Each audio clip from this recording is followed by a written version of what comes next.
البنات شوف شنو لقيت دابا. لقيت واحد المشيشه صغيره. صافي بنتي صافي مامي ها هي صغيره. السلام البنات، لاباس عليكم؟ كي دايرين؟ اش كتعاودوا اليوم؟ عرفتي خرجت لقيت ورايا واحد اش نقول لكم فريق بالاحتياط بكل شيء. فريق والله حتى فريق. لقيت فريق ديال الكلاب كيتسناني. غاديه البنات على رجلاتي كما كتشوفوا. انا غاديه في المحمديه، غاديه لسونطر فيل المتعارف عليه بالقصبه. غادي لواحد القهيوه ان شاء الله، وغادي لواحد الموضوع زوين. انا البنات ما سافرت ما والو، كنمشي غير للبحر وما كنصورش، ما كنبغيش نصور في البحر لان كتعرفوا البحر عامر بزاف. اشي ميسي اشي. غادي نشري لهم شي حاجه من كارفور ياكلوها، ومن تما نبش شي قهيوه ونهضروا في واحد الموضوع زوين البنات. واحد الموضوع كيهم المراه بصفه عامه. هذا الموضوع راه باغا نديرو تقريبا شي اسبوع، ولكن ما جاتش الفرصه. والبدايه ديما كتكون بحال هكا، ديما كيجيو شي تعثرات، كيجيو شي حاجه اللي كتخليك ما كتصورش. البنات وحشكم بزاف والله العظيم توحشكم بزاف. ونزولا عند بعض المتتبعات اللي لحوا عليا باش نرجع اليوتيوب. يلا خليتكم على خير، تنتلاقاو ان شاء الله في الخير. السلام حبيباتي، لاباس عليكم؟ وتوحشكم بزاف. اهم حاجه لقيت واحد البلايصه في القهوه عجبتني، بلاصه ترونكيل زوينه بزاف، وجات في لو كوان اللي كيعجبوني لو كوان ديال هذا لا تيراس ديال القهوه. واحد القهوه كاينه في سونتر فيل في المحمديه سميتها مقهى الخليج. هذا المقهى ديال الشباب المحمدي ديال الفريق العريق، فريق ديال فراس والله يرحمه. شوف دابا من سبحان الله من الصدف الجميله انني نترحم على واحد الاسطوره اللي ما خداش حقه في كره القدم المغربيه، واحد الاسطوره اللي عطى كثيره في فريق شباب محمدي، وعطى في الفريق الوطني الله يرحمه الله يجدد عليه الرحمات، الملقب بعسيله. هذا المقهى ديال الشباب المحمديه، هذا الفريق العريق، الفريق اللي ما يمكنش ندوي عليه بعجاله وندوي عليه في الدقائق، لانه فريق عنده تاريخ طويل عريض في كره القدم. الموضوع اليوم الله يرحمه عسيله والله يجدد عليه الرحمات والله يرحم جميع المؤمنين. موضوع اليوم هو موضوع زوين بزاف، موضوع كنا كنتعرضوا ليه هو التنمر. كنتعرضوا في الفيسبوك، في التيك توك، في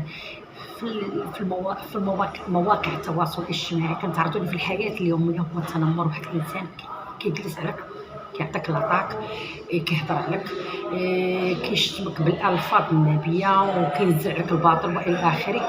هذه التهم الباطله اللي كتنزل على اي انسان، لان هذا داخل في الخصال البشريه. يعني منذ القديم غير هذا التنمر، واحد هذه العباره اللي كتلقات هذه جديده على العبارات التنمر، هو داك الاسقاطات. الانسان كيبقى يسقط عليك بالباطل والتهم والى اخره باش كيحطمك، باش كيبغي ينهي المسيره ديالتك.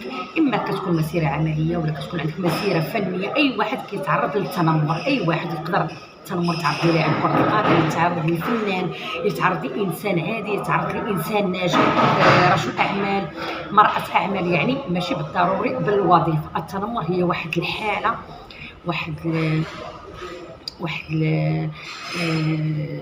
الخصله ذميمه جدا.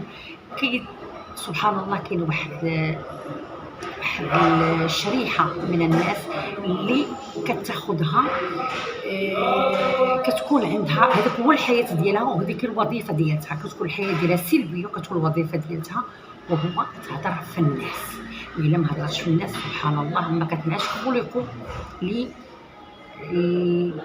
النميمه، وخلقوا اللي باش يحطوا من الناس وكيحطوا من كرامتهم، لان كيكون داك النواقص اللي عندهم الدفينه لداخل ديالهم، وداك المكبوتات السلبيه لداخل عندهم، داك الحق. علاش قلت لكم داك المره كنت كنقول دائما في الفيديوهات السابقه ديالي بان الانسان قد ما نما القدرات ديالو، قد ما شغل الوقت ديالو، قد ما اخرج وشاف الناس وتعلم من الناس، ويكون عنده في الوقت ديالو يكون عنده واحد كيعرف اش كيدير ويكون عنده واحد المكاسب من الوقت ديالو، يشغل راسو باي حاجه، اي وظيفه، وكل شيء حلال وكل شيء زوين. قد ما عمرتي راسك وقد ما ركزتي على راسك، هاد التركيز على الذات. ما ندخلش انا في التنمر في الالفاظ النابيه وفي داك الكلام السافل اللي كيخدموه بعض من الناس، بين قوسين شياطين من الانس اللي اكثر من شياطين الجن. دائما كنقول شياطين الانس اكثر من شياطين الجن. هاد الناس انا بدي نقول لكم الوقايه من، او باش نحدوا من واحد الانسان كيتنمر عليا ولا كيقذفني بتهم ما فياش والى اخره.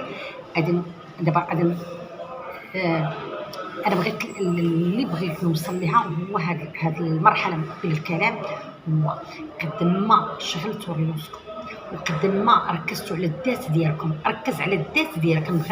انا تكون عندي واحد المصالحه مع النفس ديالي، انا تكون الذات ديالي نكون مركز عليها، شنو ناقصني، شنو هي الاماكن اللي خصني نرممها، الاماكن ديال النقص اللي عندي اللي خصني نرممها، شنو هو الحاجه اللي كضرني خصني نعالجها، شنو هي الحاجه اللي ناقصاني انا في حياتي، العمل اللي خصني نديرها، عندي واحد الفراغ خصني نعمره باي طريقه. لان كل ما عمرتوا الوقت ديالكم ما كتلقاوش ما كتخليوش فرصه للاخر انه يتنمر عليكم ولا ذاك الكلام يجرحكم الى اخره. كل ما طورتي الذات ديالك، كل ما ركزتي على الذات ديالك، كل ما فهمتي الذات ديالك، الذات البشريه، الذات ديالك، كل ما ركزت عليها.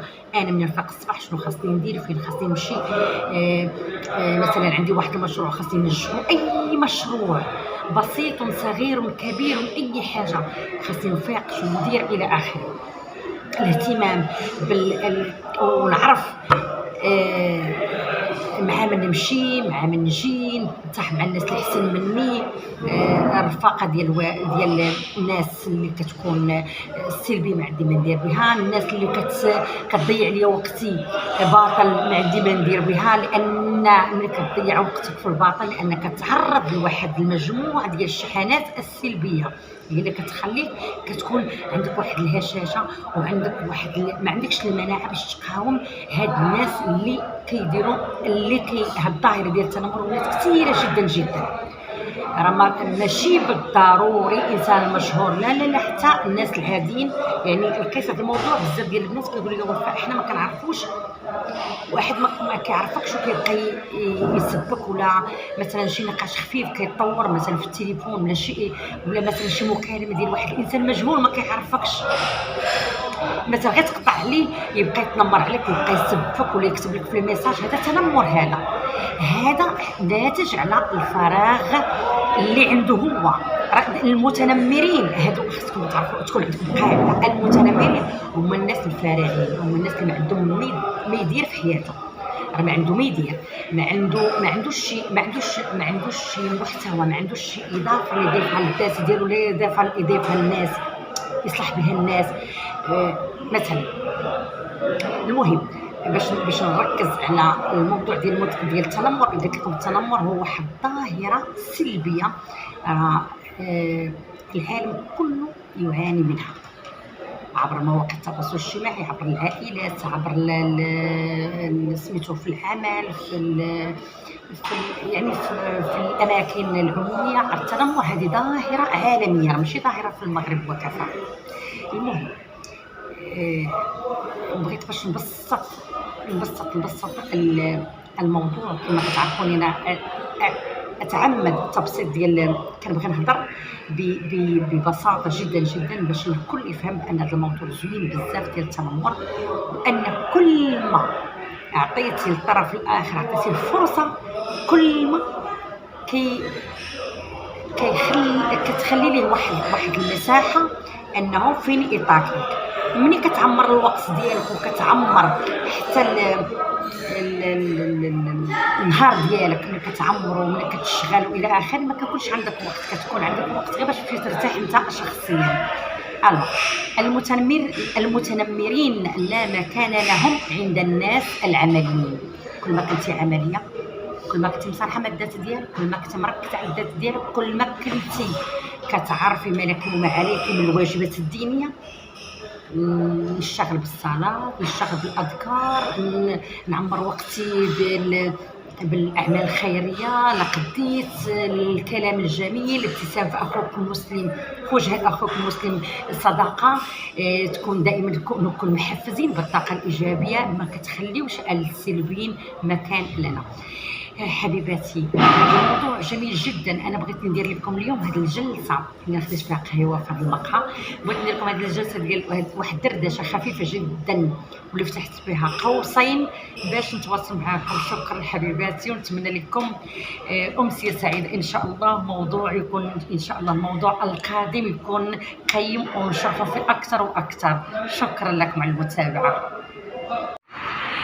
البنات شوف شنو لقيت دابا. لقيت واحد المشيشه صغيره. صافي بنتي، صافي مامي ها هي صغيره صغيره صغيره صغيره صغيره صغيره، والعصابه تابعاني، اكيد العصابه تابعاني. ها هما ميسي العصابه كلها تابعاني. عرفتي انا جالسه في القهوه، خرجت لقيتهم، انا في انتظارك يا وفاء. والله العظيم عرفتي زعما واحد الصحبه ديال الحيوان، والله العظيم لا الاخلاص الحقيقي. المشيشه هاي صغيره لقيتها، عندي 6 حالات الانقاذ، هذه هي السابعه. يلا البنات تنوصل للدار ان شاء الله. هذا الطاكسي. يلا بالسلامه عليكم مره اخرى.